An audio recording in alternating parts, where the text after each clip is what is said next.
This is the final video for our Geometry Unit 2 quiz number 1 review, questions number 9 and 10. 9 and 10 kind of deviate from what we've been doing the previous ones, where we were identifying parts of polynomials, identifying the polynomials, and then simplifying. In 9 and 10, now we're kind of going backwards. We're factoring, okay? So in order to figure out what we're going to be doing here, the easiest way to say it is, if I have less than 4 terms, okay, I'm always going to look for the GCF. So in this case, I have 2 terms. So I want to look for a GCF, or greatest common factor, of both the coefficients and then the variables. So I have negative 12 and negative 8. Well, they're both negative, so I'm going to start with that. So there's a negative. So what number goes both in the negative 12 and negative 8? Well, a 4 does. That's the largest coefficient or variable or number that goes into both negative 12 and negative 8. Now I'm going to look at my variables, x to the 5th and x to the 2nd. So I do have an x. I use the smaller of the two exponent, which in this case is squared. And then this has a y to the 6th. This does have no y. This has z to the 5th, but this one does not. So this is my greatest common factor. We take our greatest common factor and we divide it into each of those terms. And what whatever our result is, we put in parentheses. So negative 12 divided by negative 4 is a positive 3. X to the 5th divided by x to the 2nd, I subtract my exponents, so I get 5 minus 2, which is 3. Y to the 6th is by itself. Negative 8 divided by negative 4 is a positive 2.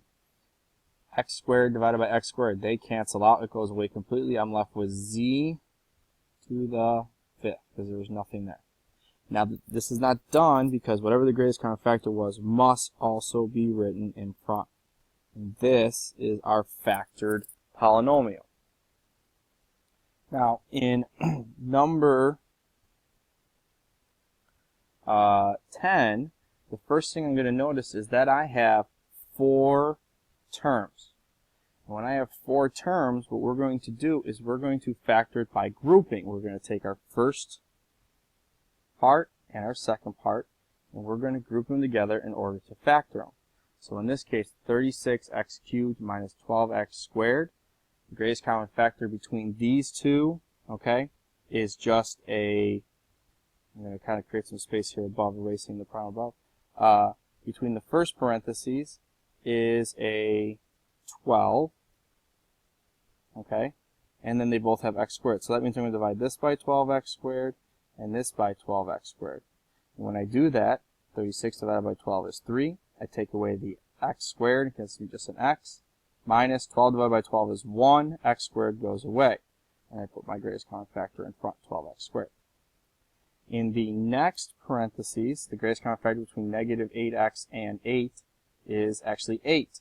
Now, not only is it an 8, but because the sign in front of the negative 24 is negative, that means it's a negative 8. So I divide each of these by negative 8. So 24 divided by negative 8 is a positive 3, and then the x. Positive 8 divided by negative 8 is a negative 1. Now, I left the space because our greatest common factor, negative 8, is supposed to go in between.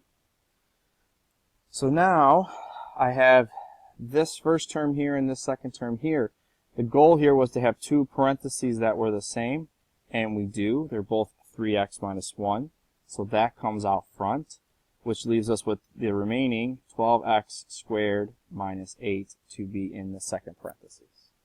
So this series of videos is the review from your Unit 2 quiz number 1. If you have additional questions, make sure you see me before or after school or ask me during class. I hope these were helpful. Good luck on your study and good luck on your quiz.